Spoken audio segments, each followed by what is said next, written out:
주님께서 여러분과 함께 마테오가 전한 거룩한 복음입니다.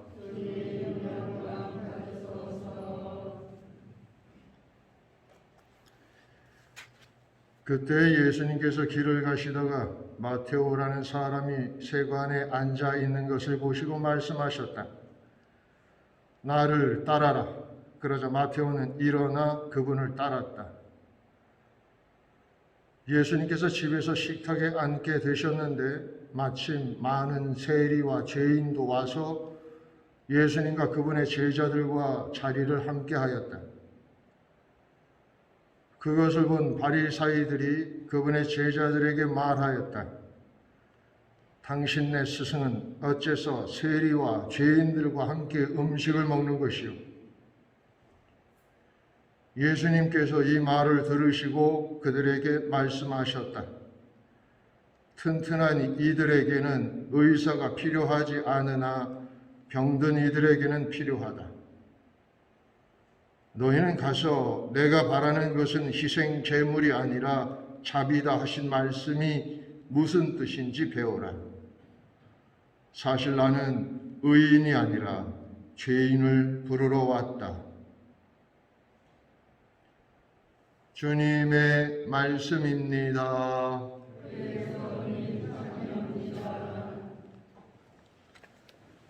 참 예수님,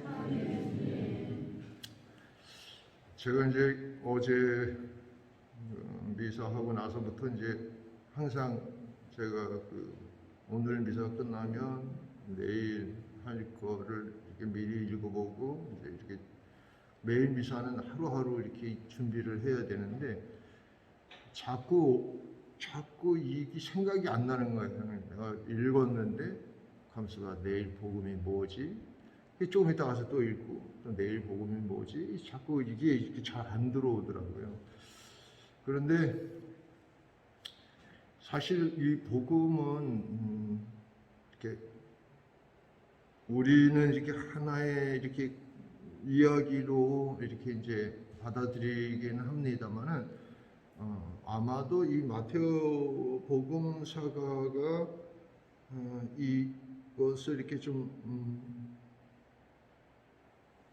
여기저기에서 있었던 일들을 이렇게 합친 것이 아닌가 이런 생각이 듭니다. 이 마테오 복음사가도 사실 뭐 예수님의 제자 마테오가 적었다고 그런다고 하면 자기에 관한 이야기인데 마치 이제 남 이야기 하듯이 이렇게 이제 하고 있기도 해요. 제가 오늘 그 복음을 읽으면서 참 그런 생각이 들었어요. 이렇게 이제 우리나라의 이제 장관들이나 뭐 국회의원이나 요즘은 좀 뭐 대통령 뭐 후보, 뭐 예비 후보 막 이런 것들이 텔레비전에 나오면 이제 뭐 그 사람들에 대해서 이제 검증을 도덕적 검증이라든가 아니면 능력 아니면 뭐 정책 같은 것들을 이제 검증하게 되는데 대개 제가 들으면은 뭐 능력이나 정책 검증보다는 도덕적 검증에 항상 우리나라에 말이 많더라고요. 그게 이제 우리가 어쩌면 굉장히 오랫동안 유교적인 질서 안에서 살아왔던 그런 것들이 남아 있어서 이 부도덕한 것들에 대해서는 좀 쉽게 용서하지 않는 것 같아요. 그런데 이제 문제는 그런 부도덕한 사람인데도 불구하고 때로는 그가 이제 훌륭한 사람일 수도 있다는 것이죠. 오늘 이제 그 복음에 나오는 마테오처럼 말입니다. 사실 마테오는 다른 복음에 의하면 세관장이었다고 하는데 세관장이라고 하는 것은 세금 요즘으로 말하면 뭐 이렇게 세무사무소 소장 정도 되는 것이죠. 그런데 이게 왜 죄인이라고 하냐 하면 여러분들도 아시다시피 당시 이스라엘과 유다는 로마의 속국이었고 그래서 로마의 세금을 바쳐야 했습니다. 그러니까 그런 것만으로도 이미 불쾌한데 사실 이 세관원들이나 세관 장이라고 하는 사람들은 로마로부터 이렇게 요즘 말로 하면 봉급을 받지 못했어요. 봉급을 안 줬어요. 그러면 알아서 챙기라는 뜻입니다. 그러니까 예를 들면 로마에서 세금을 10% 떼라 그러면 이 사람들이 12%나 15%를 걷어들이는 것이죠.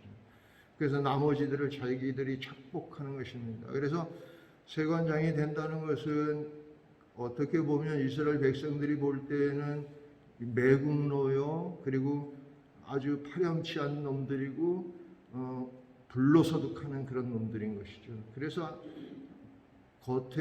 만나면 뭐 이렇게 좀, 왜냐하면 잘 친한 척해야 세금 좀 덜 낼 거 아닙니까? 그러니까 그래도 만나면 뭐 이렇게 해도 뒤에서는 저 새끼 나쁜 새끼라고 이렇게 욕하고 그러는 사람입니다.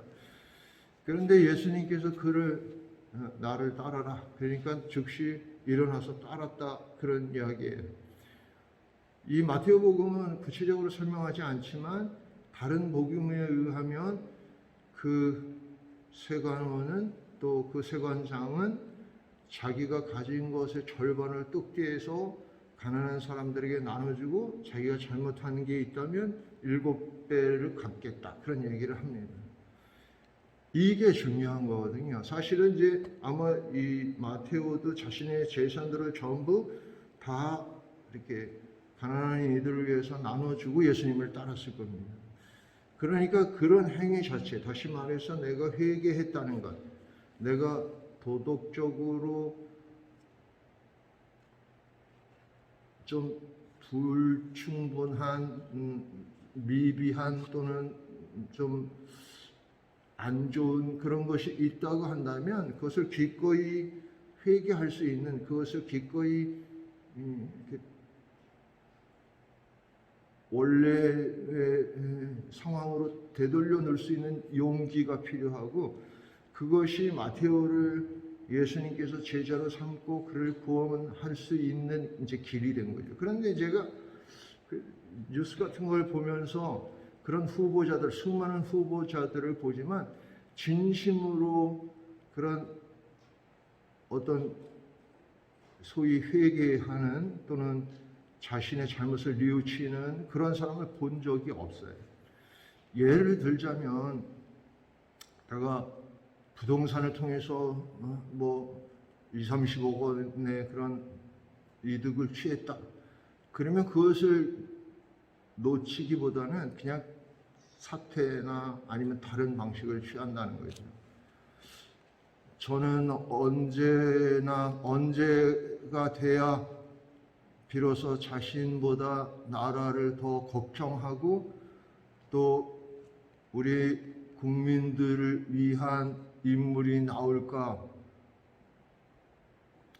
간절히 바라보고 또 기도해 봅니다. 어쨌든 우리에게도 그런데 그대로 적용되는 거라고 생각합니다. 이 마테오는 엄청 큰 죄인이었기 때문에 더 많은 것들을 이렇게 내어놓고 버리고 또 하느님의 자녀가 되었다면 우리도 어떤 형태로든 하느님께 그리고 형제들에게 죄를 지었다면 그것을 회복하고 되돌려 놓는 그런 일이 먼저 선행되어야 한다는 것을 꼭 반드시 기억하셔야 됩니다. 가끔 우리 교우들이 만병통치약으로 여기고 있는 고해성사에 대해서 오해하는 부분이 있는데, 고해성사를 볼 때 여러분들이 지은 죄를 사죄를 통해서 하나님께서 용서해 주신다. 맞습니까? 틀립니까? 맞죠? 그런데 중요한 것 한 가지가 반드시 선행되어야 하는 거예요. 예를 들어서 내가 이 물건을 훔쳤습니다. 훔쳤어요. 죄를 지었죠?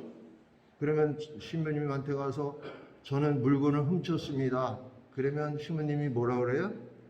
그러면 안 됩니다. 보석으로 묵주기도나 한번 하세요. 그러면 되는 게 아니에요.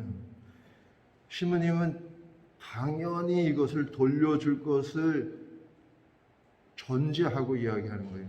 그러니까 말을 하지 않는다고 해서 이것은 내가 꿀꺽하고 주님의 기도만 한번 바치면 되는 게 아니란 뜻이에요.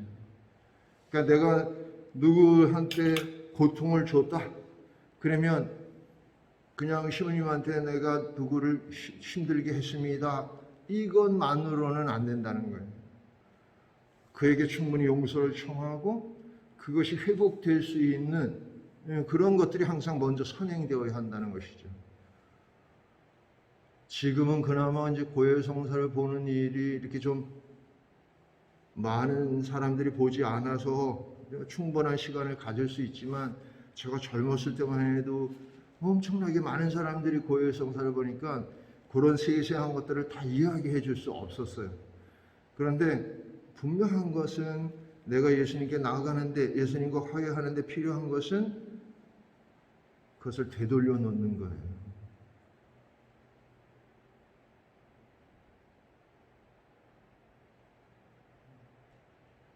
아셨죠?